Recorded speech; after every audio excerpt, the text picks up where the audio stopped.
It's now time for Trivia Tracks with yours truly, Price Robertson.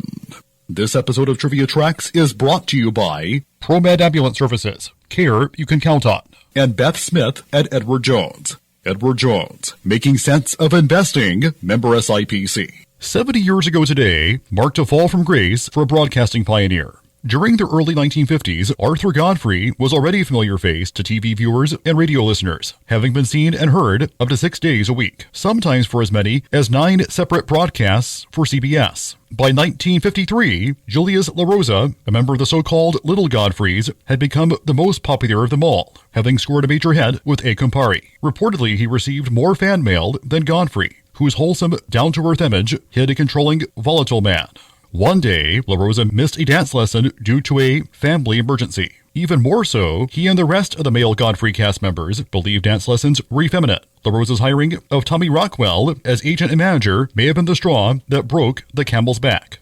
Never would Godfrey allow his cast members to hire an agent or manager, period. On the morning of October 19, 1953, near the end of his morning radio show, deliberately waiting until after the TV portion had ended, after lavishing praise on La Rosa and introducing the singer's performance of Manhattan, Godfrey thanked him and then announced that this was La Rosa's swan song with the show, adding, "He goes now out on his own, as his own star, soon to be seen on his own programs, and I know you'll wish him Godspeed as much as I do." Godfrey then signed off for the day saying, "This is the CBS radio network." La Rosa, who did not know what the phrase swan song meant, was incredulous when told he had just been fired, since he had not been informed beforehand of his termination, and contract renegotiations had not yet taken place. While Julius La Rosa went on to have even bigger success as a solo artist, at one point hosting a summer replacement show for Ed Sullivan, the incident damaged Arthur Godfrey's popularity.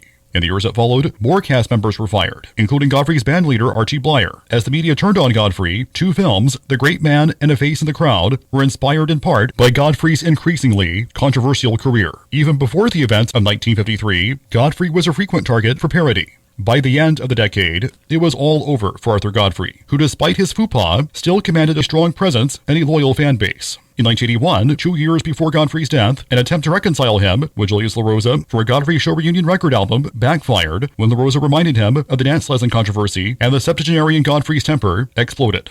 Till next time, I'm Price Robertson. Amazed by today's trivia? Then join me for Trivia Tracks weekdays at 6:45 on Everybody's Country Y95.